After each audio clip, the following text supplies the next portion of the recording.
Okay, तो हम दूसरा इंपॉर्टेंट टॉपिक ले रहे हैं कॉची इंटीग्रल फार्मूला। इससे पहले हमने स्टडी किया था कॉची इंटीग्रल थ्योरम।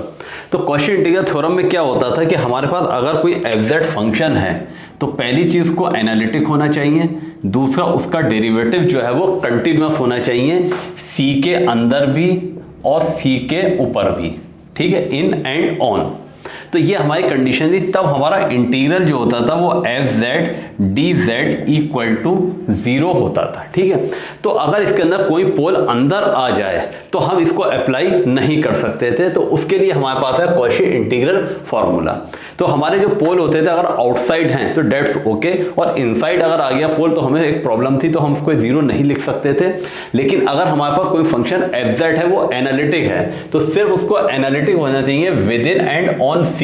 हमें यहाँ पर डिफरेंशिएशन की भी जरूरत नहीं है, उसके डेरिवेटिव की भी जरूरत नहीं है, सिर्फ एफ जेड क्या एनालिटिक होना चाहिए in and on. Close curve C, curve हमेशा क्लोज होना चाहिए, and if a is any point within C, तो सी के अंदर हमने जैसे इसमें ऐसे लिया था कि सी जो है इसके अंदर हमारे बाकी जो है इसके अंदर जो पॉइंट्स हैं उस सब पे ये एनालिटिक होना चाहिए। अब हमारे ए जो है एनी पॉइंट हो, मतलब उससे फंक्शन एनालिटिक है नहीं है उससे मतलब नहीं है, कोई भी एक हमारा पॉइंट अंदर आ जाए तो हम वो पॉइंट इसके अंदर ये माने ले रहे हैं, ठीक है। और वो पॉइंट क्या है हमारा ए है, तो अगर ए उसके अंदर पॉइंट है, एनी पॉइंट विद इन सी, सी के अंदर आ जाता है, तो एफ ए इक्वल टू होगा 1/2 pi a integral F z z upon Z minus A D z. तो हम क्या करेंगे, हमारे पास जो भी फंक्शन दे रखा है एफ जेड, उसमें हम जिस पे पोल निकल के आ रहा है, जो पोल वाला पॉइंट है उसको हम डिनोमिनेटर में ले लेंगे, बाकी फंक्शन हम न्यूमरेटर में ले लेंगे, ठीक है। और उसकी इंटीग्रल की हम वैल्यू किसके बराबर होगी, जो हमें फंक्शन दे रखा होगा वहां पर हम z की जगह a रख देंगे, तो ये फंक्शन की हमारी वैल्यू आ जाएगी, मींस के पूरे इंटीग्रल की वैल्यू हमारे पास निकल के आ जाएगी। तो इस टाइप से हम इंटीग्रल को कर सकते हैं, ठीक है। तो इस पे बेसिकली हम एक एग्जाम्पल ले लेते हैं किस तरीके से सॉल्व करेंगे।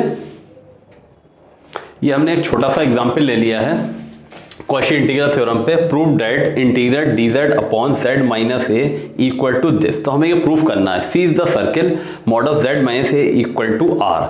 तो हमसे ये कहा गया है z minus a equal to r, जैसा कि हमने अभी बताया था कि z minus a equal to r ये क्या होगा, एक सर्किल होगा। तो ये हमारा कैसा सर्किल होगा,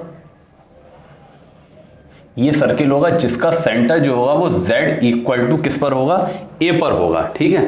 तो z इक्वल टू a हमारा कुछ भी हो सकता है, तो हमने z इक्वल टू a पे सर्किल ले लिया, और उसकी रेडियस क्या होगी, वो r होगी, सेंटर a पर होगा और रेडियस क्या होगी, r होगी। हम रेडियस r ज्यादा माने ले रहे हैं, तो अगर हम इसको चाहें प्लॉट करना तो इस टाइप से कर सकते हैं। ये हमारा x एक्सिस आ जाएगा, ये हमारा y एक्सिस आ जाएगा, ठीक है। तो यहाँ से लेके यहाँ तक r हो जाएगी, a को हमने r से छोटा मान लिया है कि तब प्लॉट होगा जब a is less than r होगा, ठीक है। तो इस टाइप का ये हमारे पास सर्किल है, तो ये इससे हमें कोई फर्क नहीं पड़ रहा है ज़्यादा।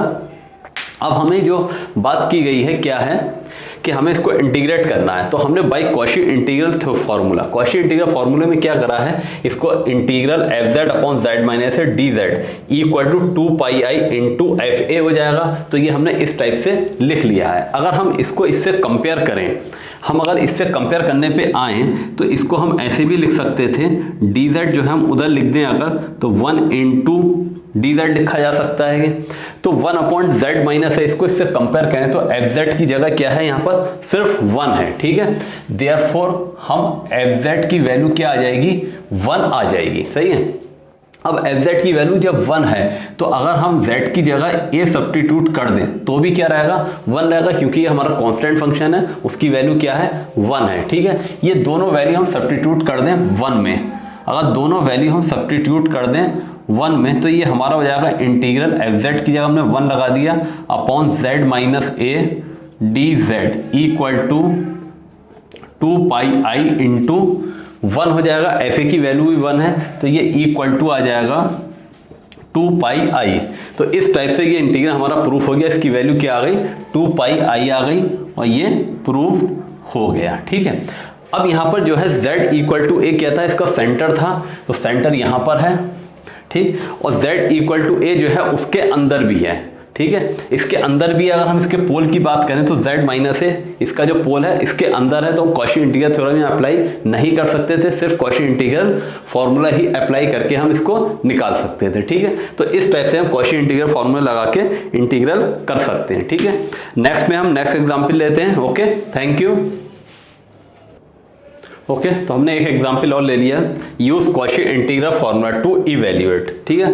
तो हमें इस इंटीग्रल को इंटीग्रेट करना है। जैसा कि हमने ये बताया था कि सबसे पहले हम क्या करते हैं, इसका पोल निकालते हैं। तो पोल हमारे कैसे निकलेंगे, poles of F Z R. तो हमने पोल निकालने का तरीका बताया था, जो डिनोमिनेटर होता है उसको हम 0 से इक्वेट कर लेते हैं। तो ये हमारा डिनोमिनेटर है, इसको हमने 0 से इक्वेट कर लिया। अब हमें इसके क्या करना है, फैक्टर करना है, गुणनखंड करना है। तो 2 के फैक्टर हो जाएंगे 2 एकम 2, तो यहां पर आ जाएगा z स्क्वायर माइनस 3z को हम लिख सकते हैं 2z minus z plus 2 equal to 0। इससे अगर हम z कॉमन ले लें तो z माइनस 2 आ जाएगा। यहां से हमने माइनस का 1 कॉमन ले लिया तो z माइनस 2 इक्वल टू 0। तो z माइनस 2 कॉमन हो गया तो z माइनस 1 इक्वल टू 0। तो यहां पर z की जो वैल्यूज आई वो क्या आई, 1 एंड 2। तो हमारे पास सिर्फ 2 पोल आए, ठीक है, only 2 pole, only 2 poles, both are simple pole. ये हमारे सिंपल पोल कहलाते हैं, ठीक है।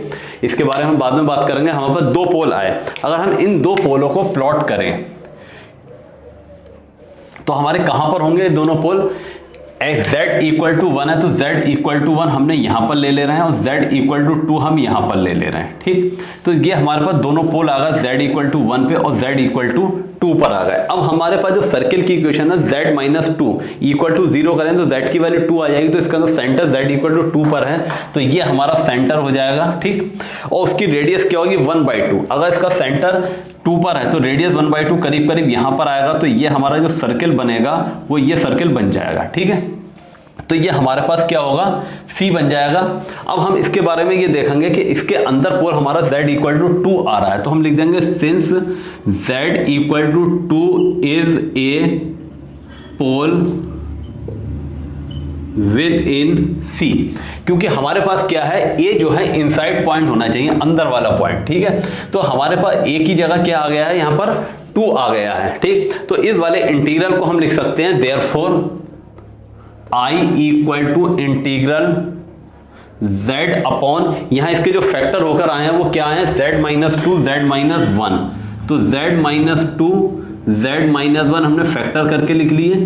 अब हम इसको लिखेंगे integral z upon z minus 1 divided by z minus 2 dz। हमने ऐसा क्यों किया है, क्योंकि यहां पर z माइनस 2 जो है हमारे पास वो क्या है, z माइनस a की जगह पर है, ठीक है। तो यहां पर अब हमारे पास ये फंक्शन किसकी जगह पर आ गया, fz की जगह पर, ठीक है। तो हम by Cauchy integral theorem apply कर सकते हैं, इंटीग्रल फॉर्मूला अप्लाई कर सकते हैं। यहां पर कैसे अप्लाई करेंगे,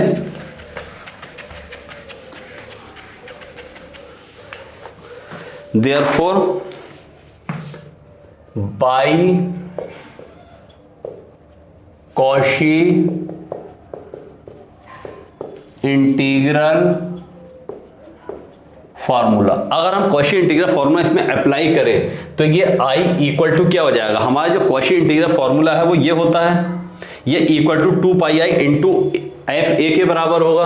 तो ये बराबर आ जाएगा 2 पाई आई इंटू एफ ए की जगह क्या है, यहां पर 2 है, तो ए की जगह यहां पर क्या है, 2 है, तो ये क्या हो जाएगा f2। तो यहां पर हम लिख देंगे f2 हो जाएगा, ठीक है। वेयर fz इक्वल टू कितना होगा, z अपॉन z माइनस 1। तो fz की जगह z अपॉन z माइनस 1 आ गया, क्योंकि यहां पर fz इतना है और यहां पर fz इतना है। तो fz की जगह z अपॉन z माइनस 1 आ गया। इसको हमने इक्वेशन नंबर 1 डाल दिया, हमें f2 चाहिए, तो इसमें हम पुट कर देंगे, पुट z इक्वल टू 2। अब z इक्वल टू 2 जब हम पुट करेंगे तो क्या आएगा निकल के, ये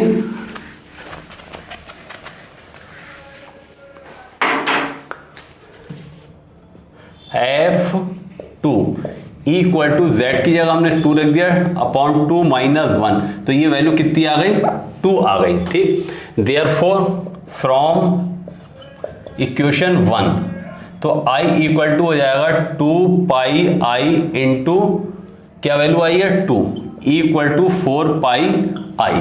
तो ये इंटीग्रल जो था हमारे इसकी वैल्यू कितनी आ गई 4 पाई आई, तो ये हमारा आंसर हो गया। तो इस टाइप से हम कॉची इंटीग्रल फॉर्मूला लगा के क्वेश्चन कर सकते हैं। Okay, thank you.